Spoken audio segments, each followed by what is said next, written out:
smoke and sometimes choke. Hey, we got a Bay Area legend in this motherfucker, man. Hey, this Studio Talk podcast show. We have musicians, we have book writers, we have black business owners. You know, we really believe in motivating others every day. But today, man, we got the Bay Area rap legend in here, man. My unc, man, the big homie T-Lo, man. Unc in the building, man. Oakland finest in the building, man. We in there like swimwear, man. Yeah, tell business in this motherfucker, man. Tell business here. Yeah. That's what's happening, man. You know what I mean? Just representing out here one time in the 702. Shout out to Vegas, you know what I mean? Shout out to the MOE Entertainment, man. Been showing me so much love since day one, man. Hey, it's all good. Back at it, man. So Big T-Lo, man, I'm about to welcome you to the Studio Talk podcast show. I appreciate you for coming down and just lacing the people and giving them some free knowledge and game. And on Studio Talk, I like to teach them. So if you can give them something that'll help them and change them, man, God willing, man. But while we're doing that, we also going to tell them your story. We're going to show them the world through your eyes and let them know what Big T-Lo got to say and what you've been having going on. Yeah, my story connect to a lot of people's stories, man. I guarantee as they start to hear how it unfolds, they'll say, "Oh yeah, man, I know that nigga, man. Yeah. That was me." Yeah, okay. You know what I mean? We one in the same. I was raised in a culture of a Black Panther parties, man. So we was all black first, man, from that Oakland, man, from that town. You know what I'm talking about? You know what I mean? Back when we used to go to Rasta Fest, you know. So, matter of fact, if the people don't know you, let's introduce them to you, man. Let them know your name, who you is. THEBIGHOMIE TLOW. You already know, you know what I'm talking about? Man, I'm straight out of the town businessman, and you know what I mean? Out here, been pushing the line for a long time, man. Signed my first deal back in the 90s, man. So, you know what I mean? I'm a real OG, man. I just look better than most. You know what I'm talking about? Keep it a buck, you know what I mean? So, at the end of the day, we got to be honest with ourselves. You more of the, what they say, you an OG now. You old school, you know what I'm saying? So you come from the streets before it was before it was the internet, before it was a whole different mindset going, and the streets were totally different. So let's take the people back to your time. Let's how you came up. Okay, so you know what I mean? I was born in Oakland, California, Highland Hospital, real thing. Okay, so you was born in Oakland. You were born in there. Born and raised in the town, man. My mama was an AC transit driver for 20 years, so y'all know I'm really cut from the turf, man. Yeah. You know what I mean? Family members, man. I got 8 uncles and 3 aunties, so we was deep in the town, man. Generations, you know what I mean? But I decided to push on and pick up, like in the early 90s, man. Started getting a little lightweight. You know, trouble, so nigga ended up going to Job Corps. I know a few of y'all feel that, man, back in the 90s. Yeah. Job Corps was the thing. Yeah, you trying to find a way. Hood with. Trying to find a way out. Judge say you going to the pen, you going to the county, or you can go to Job Corps. Which one you want? Yeah. The niggas was going to Job Corps. You know what I'm talking about? Ain't nothing wrong with it. Yeah. Let's go ahead and take them back. Before you was Big T-Lo, yeah. What was your upbringing like? You know what I'm saying? When you were just a little homie, with both your parents in your household, what was your upbringing now? Around like 5 or 6 in Oakland, California. Like most, man, my mama and my granny raised me. You know what I mean? Your second level of grandparents end up stepping in to help your mama out. My mama was young when she had me, but she had a lot of brothers and sisters. Okay. So you know what I mean? 8 uncles, 3 aunties. That really put me in the middle of having a lot of people help raise me. I was really raised by the village, you know what I mean? Yes, sir. And then growing up in the town with it having so much culture, so much background, having friends of so many different races and nationalities, I was already groomed to be the type of nigga that can move around and talk to anybody. Yeah. You know what I mean? The Bay is really felt like that when I was coming up. Filipinos, Koreans, blacks. Yeah, it's a melting pot. Everybody's a mixture. Yeah. So, you know, you learn how to deal with people. You learn how to move around regardless to where you at, whether you're on the east side, the west side. Yeah. You learn how to move around. A real town nigga get around. Real town nigga don't just be in Oakland. You what elementary school you go to? Shit, I went to motherfucking Lakeview Elementary, right downtown Oakland. Okay. Right up by Grand Lake Theater. You know what I mean? So yeah. That put me where I get out of school, I can walk straight over to Lake Merritt. Damn yeah. Every day. Yeah, I'm right to the block. I'm in traffic every day, man, just trying to see something. You know what I mean? So while you in elementary, is you in the sports shit? Is you already into the music? Like, you know what I'm saying? What's your mindset like? At that time, I was trying to play ball. My mama wasn't having too much of that street shit. She okay. Nigga, you know what I mean? Yeah. And my uncles was thick in the streets, so you know I had them kind of uncles though that if a nigga seen you out here, they tell you, man, your uncle. Nigga, he ain't catch you over here fucking with me. You better go on somewhere, take your ass to school. Hey, that ain't say go to school, go learn something. You better go play some ball or shit. You can't hang out over here. Yeah. You know what I mean? Because my uncle's name was thick in that. You know what I mean? Back then, and my crazy name was deep in Oakland at that time. So it really put me in a line to try to be the one that take us to the other side. Absolutely, So absolutely. And youngsters and Yeah, break generational curses. So, matter of fact, at this time, is this the 80s? 90s? I was born in the 70s, so this is like the early 80s coming into the 90s. In this time in Oakland, it's nothing but a black movement. Right. The Black Panthers is here. Right. Y'all on your Black power. Motherfuckers got the circle. Yeah, that's what I'm saying. So the mentality and the mindset was totally different. Right. Yeah. Most definitely, man. It was black first, man. That's why we call each other blood. A lot of people get it mixed up with the LA lingo. Yeah. Southern California totally different than Northern. So if you was blood, you family. We family, you know what I mean? So or maybe an OG might call you a young blood. Young blood, yeah, that's what I heard. Young blood, you know what I mean? But if you was blood, you was family, you know what I mean? So that's why you hear Oakland niggas say blood so many times back then. Everybody family. Y'all just calling everybody family. What's up, blood? And that go all the way back because we was raised on, you know, how they stripped us around in slavery and moved us around. You might really be sitting across the street from your blood and don't even know it just because of how they did us way back then. So this comes from that Panther teaching and that black teaching, the Hulu teaching, you know what I mean? So yeah. So now you get into middle school. Now now that you're in middle school, is you starting to dabble yet with the music? Is you starting to go more towards the street? Now you're getting a little older. Now you're getting towards the teens. I'm gonna keep it a buck with you. We was starting to beat on the table in the cafeteria at that point. Middle school. Niggas is hitting the butt, hitting the table. Okay. Hands and the quarter, man. You know what I mean? And we was really trying to freestyle. LL Cool J. You know, cats like KRS-One. KRS-One was spitting so much knowledge at that time, so he was always my favorite, man. Hey, man, shout out to KRS-One, man. Real information. Straight up. I'm talking about a whole nother frequency and vibration. So I really felt Rakim and them back then at that time, and then we had our own. You know, when we came over there to Frisco, you know, we had the Psycho over there, man. So, you know what I mean, the Scary X. Okay. You know what I mean? So that kind of shit really turned me on to the game. I loved Public Enemy back then. Yeah. So I was really into that movement. So that's I still have that kind of music. You came up around real music, real movements, stuff that hadn't been done yet. And y'all was breaking down the doors. Yeah, RBL Posse was kicking the door over from San Francisco, man. Shout out to Black Sea, man. You know what I mean? And we sitting up here really trying to put it down. Lately, I've been working with a lot of these type of legends, man, and that's what I'm glad my career led to. You know what I mean? Because I'm working with San Quinn now. I done shows with Sibo now. I got Doobie on. Shout out to the bald-headed nut, Sibo alone. Big homie Bo, you know what I mean? Off top, you know what I mean? And my nigga Cripple, man, you already know. But alone. And you know, just keeping it buck though, you know, I done touched and I've been around a lot. A lot of greats. From Yuck. You know, Yuck Mouth, shout out to Yuck Mouth. All the Cutthroat mob, man, from Kilo on down, man. Much love to all my Crest side partners, man. Hey, the Crest, man. Hey, shout out to Diggs too. Family, you know what I mean? From Styling on down, nigga. You know what I mean? Back when we was going to Hammer concerts, man, I was a real Oakland nigga like that. You know what I mean?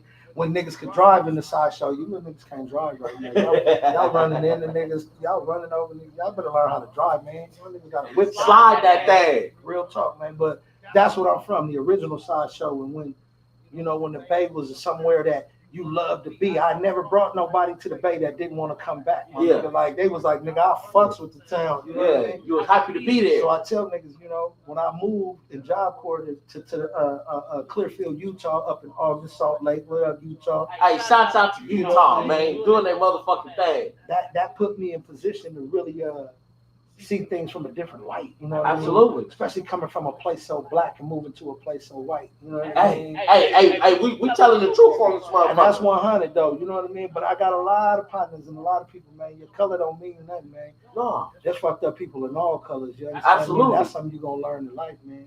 You know what I mean? That just because he's your brother, you know what I mean? He might be a other, you know what I mean? So off top, man, treat you people right that treat you right. That's how we do this. You know take care of you. And that's why I fuck with MOE, man, because from day one, y'all been treating the nigga right, man. You know hey, man, it's love. We're going to get into that too, you know what I'm saying? So now you get into the high school years. Mm-hmm. What is your high school like growing up in Oakland, California? And then you in the time where rap is just really starting to take over, you know what I'm saying? Hey, groups is coming out. At the end of the day, people forgot rap ain't been here forever. Right. Rap has not been here forever. So it was a time where it wasn't here. So we gotta appreciate what we got, Right. Because we throwing this shit away. Because We throwing this shit out the window. Play rap music on the radio. Real talk. Before they would play rap music on the radio, we were listening to it underground. You know what I mean? And people was. It was like a club, yeah. like a secret. You know what I'm saying? You know, society. So in the Bay, you know what I mean? KSOL, KMEL, these were some of the first radio stations to really start playing rap in the Bay. Yeah. You know what I mean? I know KSOL just dated myself, but I don't hear anything. You know what I mean? Straight up though, but like, you know, it was a time that we didn't get that kind of love on the radio, man. And for Bay Area cats, it was different. LA really got on first. It was Hollywood, and they had the big thing cracking in LA. Yeah. So when you thought of California, you thought of Low Riders and the LA vibe, right? You know what I mean? So you hadn't really fell into the Bay Area niggas like that at that point. You know what I mean? But you can't say that though, man. I'm gonna take it back, man. You got niggas like Short. Right. We're Short, so no matter where you was from, that big, like who is them Oakland niggas? Well, and that's why he gets so much love. No matter where you at, you know Too Short. Whether you in LA, whether you in Atlanta, whether you in New York, you know Too Short. Him and Richie Rich were some of the first ones to break the dough down. Shout out to Richie Rich. He was one of the only cats signed to Def Jam, my nigga, out of the Bay. Yeah. Y'all forget Richie Rich was on Def Jam Records, man. I grew up around that time. So, you know, Richie Rich, right. I listen to X-Ray, New York wasn't really fucking with us like that. Richie Rich dropped that dope-ass album on Def Jam, my nigga. So it's like, these niggas was pioneers that made us go, oh, town niggas can speak on it. Yeah, I was listening to the Delinquents. I was listening to RBL. I was listening to the Mob. I was listening to Spice. But niggas Spice One. Hey, shout out to Spice One, man. His Spice One is flowers, man. Right. He been doing it for years. You know what I'm saying? I remember being a kid, nigga, trying to drink every alcohol in that song. Say that. And you knew that shit. You knew 187 proof and 187 pure. You know what I mean? Yeah. Because at that point, the Bay was really speaking on some shit that other niggas wasn't really talking about, so they kind of fucked with us because we was grinding. Yeah. You know what I mean? They like to hear niggas like Short talk that pimp shit. Yeah, and they loved it. You know what I mean? They ate it up. And this nigga that made $1 billion off the bitch. Nigga Man. made $1 billion off the Literally. bitch. You know what I'm saying? Hey, straight up though. But like, growing up in Oakland at that time, it was real major. You still had street gangsters out there. Yeah. Hey, shout out to Lil D, man, for coming home, man. Let me shout out to Lil Daryl, man, one time, man. You always been an Oakland legend, man, and we always heard about the streets and things through your lifestyle. We're going to give you your flowers here on Studio Talk Podcast. So shouts out to Lil D for making it home. Davis, the man that's keep putting this shit on the front line, man. Keep working for Oakland, Fab. One time. Hey, shouts out to Mr. Fab. We're going to give your flowers too, because you know what I'm saying? You and men like this, man, y'all opening the doors and giving people a chance to see another way out. You know what I'm saying? So if you're really from the streets, you see, damn, Big T-Lo got his clothing line, damn, Dope Eric just made millions off clothes. Right. You opening the doors in people's minds and their eyes to something they might not see every day living in Oakland, California. Because so we shouts out Oakland, to y'all. Man. So many niggas talk bad about the town, man, but we love Oakland. Oakland niggas really love the town, man. We don't care. We hear about the nonsense and the violence and the bipping and the bopping. We hear that, man. And that's part of living in the town, man. And we love our people. And we love our city and our community.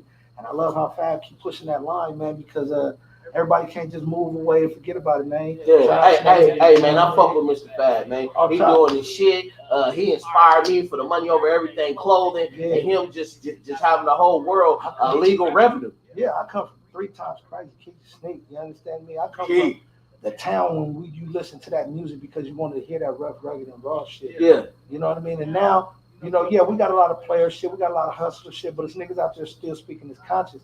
Because we got to bring our youth back, man. We losing out here in these streets, man. You know what I mean? We losing out here, man. So we really got to make the music be what it is, what hip-hop started out to be. It started out to be information for the community.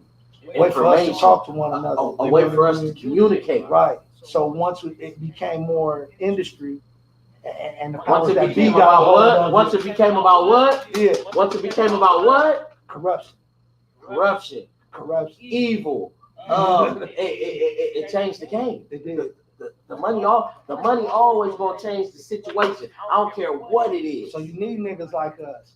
You need to be real from back then to show them what it looked like. That's why that was what we talked about. Hey, from when I met you, the day I met you at that event, you said, man, I'm gonna show you for a real look like, right? Because they showing them what this foul shit look like. They following them behind all this bullshit. Yeah. They following them behind all of this, you know what I mean? Playing the middle and don't know what gender you are and all that. They showing them that and they eating at a we got to make sure we still represent for the real niggas, man, so that they can see that as well. So they can say, you know what? I'm cool on that. And I don't want to do that. This is more of my speed. Yeah. Versus forcing our kids into all of these different things. Man, I'm a father, man. I got 3 kids. Hey, man.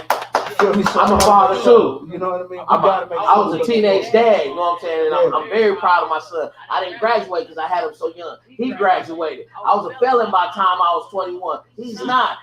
Man, just I had kids. He did. Man, hey, we gotta break these generational curses, and men like you are helping do it. So shout out to you, Big T-Lo. 100, man, because we can tell our story 100 times, man. There's so many people that's gonna understand where we coming from. You know what I mean? Yeah. Your situation, my situation. Yeah, I waited a little later to get started with my son, but I went to the penitentiary. Yeah. 6 years. He was only 9 years old. By the time I come home, he 15, 16. He damn near grown ass man. You feel me? There's a big gap right there. And I had to go stand on my own 2 feet in a state where I didn't know nobody. Matter of fact, man, right here on Studio Talk, can we talk about that? Yeah, you did a little time, huh? I had to, man. You know, nigga was a hustler, man. Like I said, I never left the town. Okay. I took the town with me. You know what I mean? So you already did the time, so it's all good. What was your charges? I had to turn around. I got a couple possessions with intent to distribute. Okay. So you was trapping, you was hustling. But I had to, man, because it's eat or die. Okay. And I had the hustler's mentality, but I hadn't figured out how to apply that hustler's mentality to more than just the streets. Absolutely. I hadn't figured it out yet. So you know, now I kind of got the story. But back then, pushing the Where was you at? I was in Utah, Salt Lake City. I did my time in Draper State Penitentiary in Utah. Okay.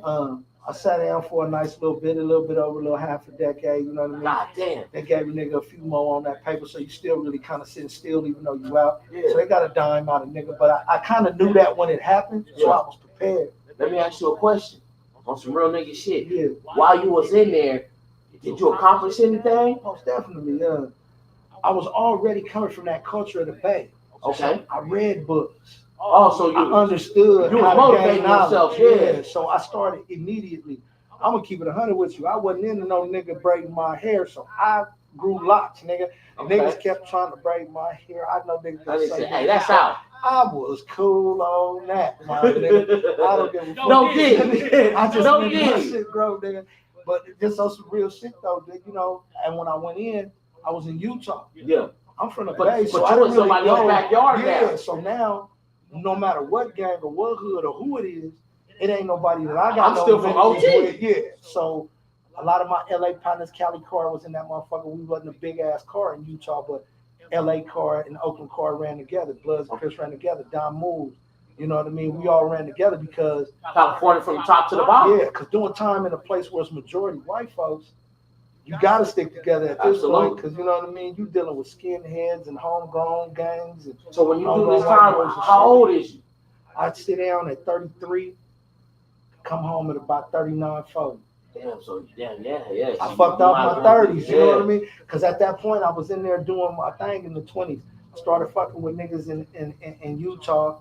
We had lined up with Snoop and the Dog Pound. Shout out to Daz and all of them niggas, man, because we thought we was finna get on doggy style, you know what I mean? And then I put myself in a position to where the money had to be made and the moves had to get done, and I felt like I owed it. Coming from you owed it to yourself, or you owed it to the streets? Well, that's where I fucked up. I felt like I owed it to the streets. I felt like I owed it to be a real nigga, you know what I mean? And I felt like I owed more than I really did, because man, if I'd have just stayed focused and kept doing what I was doing, I'd have been straight. Yeah. But I felt like I was trying to encompass too many motherfuckers and bringing too much shit into the game. That was unnecessary. But when you're young, that's what you think. You need all these niggas, and you need, but you find out quick. Yeah. You take a lot of losses to find out they was only lessons. Yeah, and you got to starve niggas out. You take a lot of losses to find out there was only lessons. That part. It wasn't a loss. Somebody just taught me I don't need to be doing that. And you know, it got me down to right now where I'm sitting on this couch by my motherfucking self. You feel me? And you came in by yourself. You're talking about, because the situation that I put in on my line, man, is like, as long as you set your structure up to where you the boss of it. Shout out to my nigga Coolio, the underdog. He taught me this. As long as you the boss of your shit and what you doing, can't nobody fire you. Can't nobody hire you. You do shit on your own time. You do shit in your own movement. Yeah. You feel me? So when you do this type of shit like this, man, you be okay when you by yourself and ain't no support, and maybe you ain't got nobody right on your side. That's cool. Yeah. Because it ain't built for that. Yeah. Now, when I get that love and I get that help, 100, it's all movement, it's all mass, and that's why I fuck with niggas and reciprocate. You feel Absolutely. me?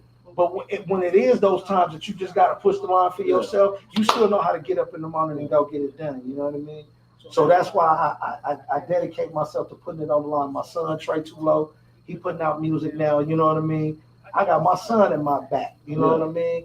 And my daughter's your daughter too. Right. So at this point, we put you done brought the whole family into the music business, and I can focus on that. I know it ain't no betrayal and no nonsense involved. You can want the best for them, even if you're not receiving anything for it. I just want you to win, and that's the best part. Yeah. When you can sit back and see what your accomplishments have grown to be. Yeah. You know what I mean? A lot of cats, they sit back and they think it's all about money. But even once you get the money, you still got ambitions. You still got shit you want to do with money. Absolutely. You had it when you didn't have no money. Absolutely. So, to me, money is just a secondary, man. Hey, man, it's just your a mindset tool. first. Mindset. I say that MOE mindset. Off top. Yes, sir. It's got to be. And that's why I gravitate towards these certain things, because energy will keep you away from certain motherfuckers. Or draw you towards energy will always bring you back around as well. You know what I mean? So that's why I say I don't believe, and I spell energy INNER capital G, the energy. Protect yourself, man. Yeah. Protect that energy no matter where you go, no matter what you do, no matter who you around. Always protect your energy, man. You know what I'm talking about? Because that shit ain't gonna never go nowhere. You gonna always be a real nigga. I don't give a fuck you go to corporate. You better look at 50 Cent now. Hey, man. You gonna always be a real nigga. You can't hide it. So, man, always protect your energy or your energy. So let me ask you a question. What's with you coming up from Oakland, you being in the movement, then you doing time, man? What's some of the names that you done work with? What's some people you done work with? Man, I done fucked with so many niggas, man, and I'm glad that I've got to fuck with a lot of my people that I looked up to. People that made me pick up a microphone, like Doobie the Sugar Wolf Pimp. Hey, shouts out to Doobie. Them niggas made the type of niggas that made me want to say something. Yeah. Mac Dre, them niggas made me want to say something. So you met Mac Dre before? I done hung out in the Crest Side, Sawyer Street, Leonard Street. Shouts out to the Crest. With them niggas out there in the park, you know what I mean? They used to run us off. My nigga Eddie Jackson, my nigga Mo DiBiase, you already know what it is, JC, you know what I mean? Because when we was young, them niggas was doing the moving in Vallejo at that time. Yeah. People like Terrence and Torrance from the motherfucking hood, you know what I mean? The twins. The twins. twins. You know what I mean? You know what I mean? Rest in peace, Young Note, man. Like all the way back when I was young in the Hillcrest. Yeah. You know what I mean? And we would go over to the Crest Side and really pick up game from these cats. Diggs and all them niggas was older than us. Yeah. But them niggas was mobbing. Doobie was playing football. Yeah. You know what I mean? So this is before they even rappers. Yeah. They're not even in the music yet. They still in the football streets. for Hogan. You know what I mean? They was still on the field. You know what I mean? So at that time, we were still youngsters trying to figure it out. But we was affiliated. Yeah. Mobbing. Yeah, we mobbing. I mean, we still, the sun go down, nigga, where we at? We outside. Yeah. Working. What they call being outside now, nigga, we was outside back then, you know what I mean? So it's like now, I enjoy working with niggas like Sebo, Yuck Mouth. Shout out to Sebo, the ball-headed nut, the California legend. Yeah, you know what I mean? My nigga Cynic the Great out of 313 Detroit signed to the West. But we done shows with the OG. And I done sat back and learned a lot of game from him, you know what I mean? Yeah. And I kick back and I peep game because I don't have no problem listening to niggas older than me. And that's something young niggas need to learn. Sit back and listen to some motherfucker. Pay attention sometimes. You know, hold your lip and just see what you can hear and absorb. Yeah, you might find out something you never knew, man. Just kick back and listen sometime, you know? And when I'm around niggas like Bo or Yuck, niggas that I know is on their shit, nigga, I'm humble. Yeah. Because I want to hear the game. I'm trying to pick it up. Absolutely. Ain't no hater in my veins, man. You know what I mean? Because, when you a hater, you missing out on the game. But when you show love, niggas give you the game. Facts. They come sit it down right in front of you. Yeah. And say, hey, nigga, you show love, I'm going to show love right back because we all out here on that same thing, man. If you out here trying to get it, you trying to make a name for yourself. Legacy. You know what I mean? Yeah. It's all about legacy now. And as you get older, if you're not trying to teach some game, you fucking up the game. It's one or the other. Niggas we used to say, the game is to be sold, not told. Yeah. But I say in my song, Real OGs, I no longer sell game, man. I give it to them. Yeah. Because how can it help me if they die in the street? Hey, man, we ain't selling What the I'm game tucking no it more. for? We giving it out, man. What I'm Free tucking it knowledge, for? game, and information. Hey, the OG trying to talk to y'all, man. Let me give y'all this shit, man. Let me tell you niggas what y'all need to do, because it seems like y'all failing the test out here, man. I ain't going to no more funerals of niggas younger than me. Y'all know what I'm talking about. Man. It's bad out here right now. We taking L's, you feel me? So as a real nigga that come from that I know the street side, because yeah, I went to the penitentiary for 6 years. I also did 4 years in college, man. Weber State University, man. Go wild. Hey, so you know. graduated high school? Yeah, high school and went on to college. I went to the same college James Lillard went to. Hey, shout out to Big T-Lo for getting his high school diploma and then furthering his education and going to college and getting them degrees and putting that extra work in and working his brain. Yeah, because that's where it's at. When your body starts to fail, your mind is still fresh. And you have to learn how to use your resources. You know what I mean? I came home from the penitentiary. I was 44 years old walking around the college campus. I refused to do it on a computer or a laptop. Yeah. I'm walking around the campus with the youngsters. Yeah. And I got young niggas coming up to me going, man, I've been listening to your music since I was, and I'm like, damn. Making a nigga feel old, but making a motherfucker know that he wasn't on this earth in vain. Hey, man, they say, man, what's his name? He said, B Jizzle, my nigga BG, shout out to BG for being home. Yeah, he said a young nigga called me old, and I said, yeah, I'm just outliving the dummies. That part. You know what I'm saying? So shout out to every old nigga who's out here outliving these dummies because they dying young. OGs used to tell you that back in the day. You call a nigga old, he be like, nigga, you be lucky you make it to see my age. OGs used to tell you that. And now we seeing it. Now we living in it. You know what I mean? Because I'm sitting up here now, nigga, looking at the big 5-0 and they ain't even understanding. I feel like I was 25 yesterday, man. Yes, know sir. What I mean? Yes, sir. So time keeps on pushing, man, and it waits for no man. You know what I mean? So when you lay yours down, what did you do? Yeah. Did you make a mark? Did you help somebody? Fuck how much money you had. No, yeah, who'd you help? Who did you do something for? Yes, Who gonna sir. carry your name on? You know how long niggas been carrying Mac Dre name on, my and they gonna keep carrying it on. Shouts out to Drake. because he The affected Bizzle. lives. Yeah. He Mac affected Drizzle. lives. Yeah. We talking about 20, 30 years. Look how long they've been hollering pop. Yeah, man. Look how long they've been hollering big. Because these people affected our lives through music. Absolutely. And that's where we stand in today, speaking from an aspect of why my music sound the way it does. Yeah, I got some gangster shit. Yeah. I got some player shit. But I got some conscious shit too. Shout out to my 5% Nation. Peace to the gods and earths. And they already know how I get in. Yeah. You know what I mean? So it's like, I'm more about my people, man. I got power to the people tattooed on my chest because I grew up in that environment. Absolutely. And I never let that change the way that I do my music, because you're not happy every day. No, you're not. You're not pissed off every day. You got different emotions. So your You're music going should through reflect that, right? I could do a club song, but I could also do a song like I got called Do Something, where I'm talking about the average nigga tired of watching marches and tired of speaking at rallies, and he want to go out and do something. Do something. You wonder why niggas will blow up a car or burn down a building or do, because he tired of talking about it. Go stream that. Do something. And they go, damn, nigga, you really feel like that? And I said, that ain't necessarily got to be me. That's us. That's us as a people. Some mornings you want to wake up and choose violence. Yeah, absolutely. You tired of this shit. You human. We keep it real. We tired of this shit. We human. Yeah, so I spoke on that in my songs because I'm saying, like, nigga, we don't want to just be heard no more. We want to see some changes. Absolutely. And if talking about it ain't like getting Pop it, said, changes. talk about it ain't getting it. We got to go about it another means. Do something. You know what I mean? And it may be something as an individual that you just do something on your own premise, or maybe something as a collective. Absolutely. When we get down and we start to put together some things that make these motherfuckers respect how we move. You know what I mean?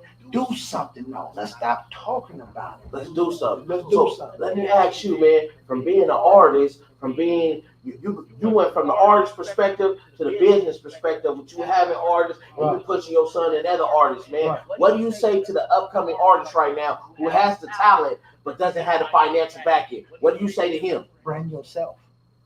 You ain't got to pay nothing to brand yourself. It's you. Yeah. Make sure everything that you do is a representation of yourself. Don't be out of pocket. Don't be telling on no niggas podcast. Don't be out here acting like you done lost your goddamn mind just to try to get that gravitation, to get that clout. Be yourself. I see you're a very humble man. You know what I mean? And sit back and let it come to you.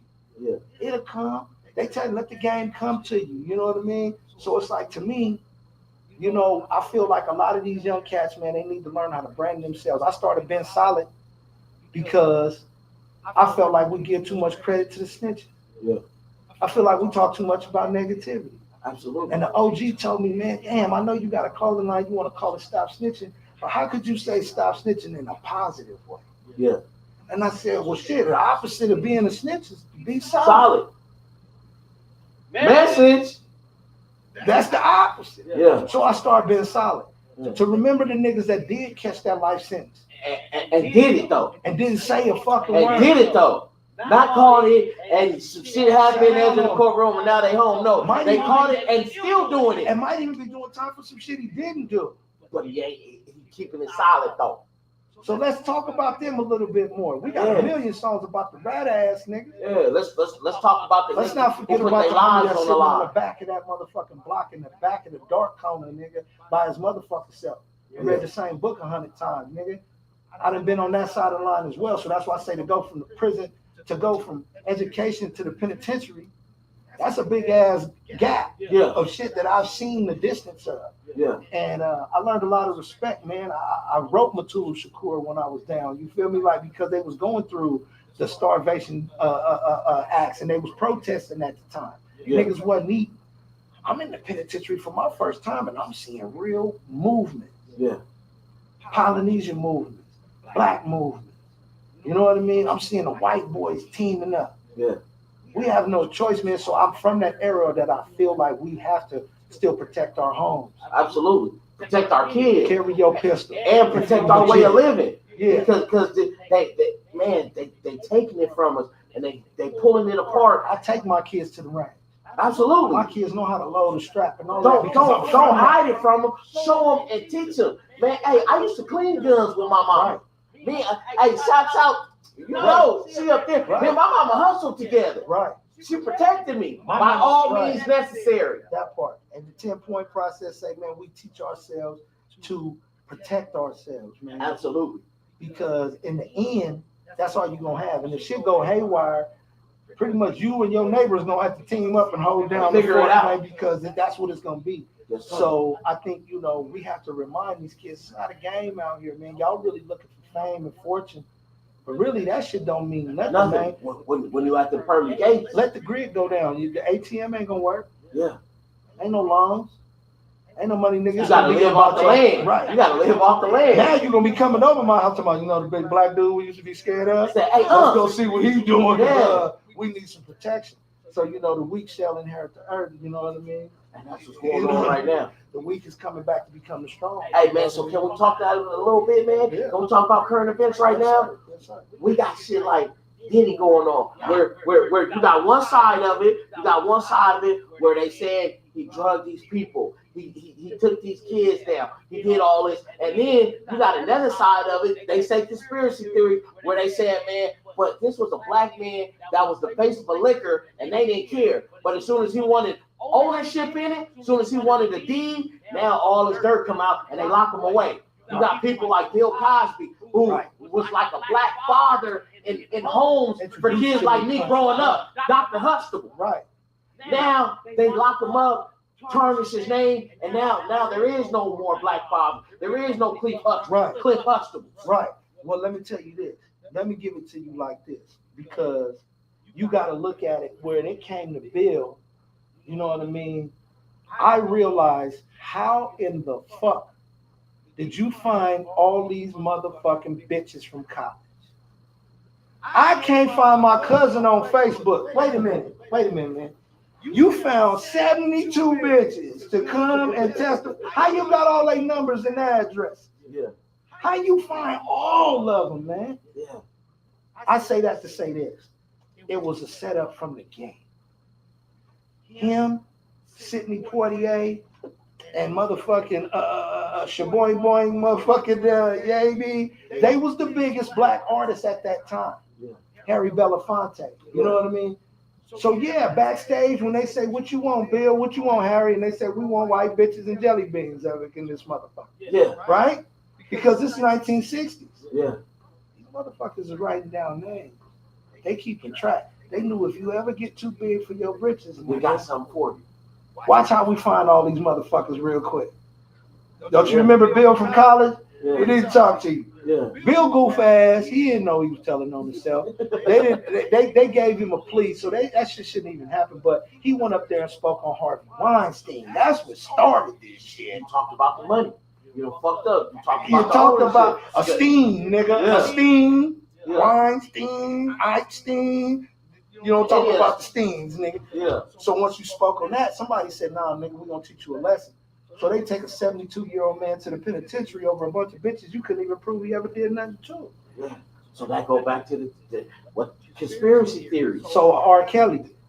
They say Klansmen don't wear sheets no more. Right. They wear business suits now. Say that. Klansmen wear business suits. They not in the sheets no more. They didn't and care. they're trying to tear down the black man. R. Kelly was the last of the street pimps.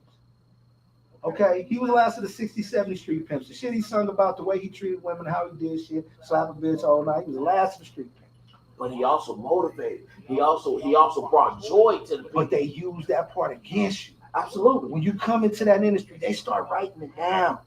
Because when you get big, he said, hey, when you start doing something, we gonna pay you. Receipts? We got you. Yeah. Because how you go back and now you find all these bitches on art. You let them put out a movie about this nigga before he ever was even convicted and wonder why he doing 100 years. Like, they You see put the nails in the coffin. Yeah, we gave them the bullets to shoot at us. Yeah. We have to learn to start being more humble, keep our shit more Illuminati. Yeah. Amongst us. Yeah. In the pen, you didn't let other niggas see niggas get into it. You don't do that in front of other That's niggas. out. We keep do that that shit in the behind house. closed door. We take care of that. Yeah. But in front of other motherfuckers, we united. And we stopped doing that, like you said, when the money got involved. We started going, Hey, it changed everything. fuck that nigga. I It can changed. some on. We need to bring back real hip hop. That's why snitching coming in style. Yeah. Fuck that nigga. Yeah. Because back when we was young, if you didn't snitch, you didn't tell, you held your own, you was respected. You come back to the hood, niggas showed you love. Niggas gave you a little money, niggas put you on. These days, niggas ain't fucking with you. These little niggas like, hey, They don't even care. what the fuck am I gonna not snitch for? And then I'm finna do 20 years, and these niggas ain't gonna even look out for a nigga. Man. Fuck these niggas. So let's take it to the youth now. Let's take it to the youth. Now we got people like Young Thug incarcerated. We got people like Dirt. He just got cracked just now. Wow. Yeah. So man, hey, we're gonna bring you back for another episode. I want you to give a few shout outs. Man, I got to, man. Talk to the people. Shout out to all the loved ones and the families out there, man, and all my black folk first, man. Let's start right there, man. Black is beautiful, you know what I mean? And a black man is God. And I want to let y'all also know, you know what I mean, that from Trey Too Low, Tiani, J23, Pinky Motherfucker Red, you're going to hear more from independent music. Not independent, because we smoke real heavy around here, man. You understand me? Independent music, man. Shout out to my nigga Levon Kennedy, man, in the 702. Vegas been showing us so much motherfucking love, man. It's like a second home to me, and I fucks with y'all. MOE Entertainment, man, it's like my brother, man. We coming back in this motherfucker every time we get a chance. Like I said, I'm an OG, man. You know what I mean? So y'all gonna see a little less of me, a little more of my people, man, because we gotta fall back. Marketing, streaming, advanced technology, stocks and bonds. Man, we got a whole bunch of shit we need to be doing that we're not tapping into, bro. So Yes, we sir. need to get into it, man, and we'll be back, man, to let y'all know where we Hey, at. we're gonna have you back on the show. We're gonna actually do we're gonna do a longer show. We're gonna give you an hour, and all your guests, all your artists, and you, we all gonna come and man, we're gonna make history. So I appreciate you for coming down to Studio Talk Podcast Show. You know, man, you always give a lot of information and game, man. You know, the show is sponsored by Money Over Everything Entertainment. I know you got your clothes, but hey, here goes some MOE gear, because you know we stay about the bag. You know what I'm saying? That's for the big homie T-Lo, man. And yeah, man, we're gonna get y'all back, and we're gonna keep talking to the people. I truly appreciate you, man. It's been great. Man, hey, where can the people find your music? Man, the big homie T-Lo, man, the PHEBIGHOMIETLOW, man, for the West Side. You know what I'm talking about? And let them know, man, we're off top. I'm on Instagram, Facebook, and even I do a little something in the skits on TikTok and things, man. The nigga do a little bit of acting, man. You know, it's black niggas, man. We cap, man. So off top, you know what I mean? Tap in with the loved ones, man. You might see some of your favorite artists, some of your favorite celebrities, because I fucks with everybody, man. Much love. Hey, it's been a pleasure having the big homie in the building. This been Studio Talk Podcast Show, and it's just some more of it. Yee! Get out of here.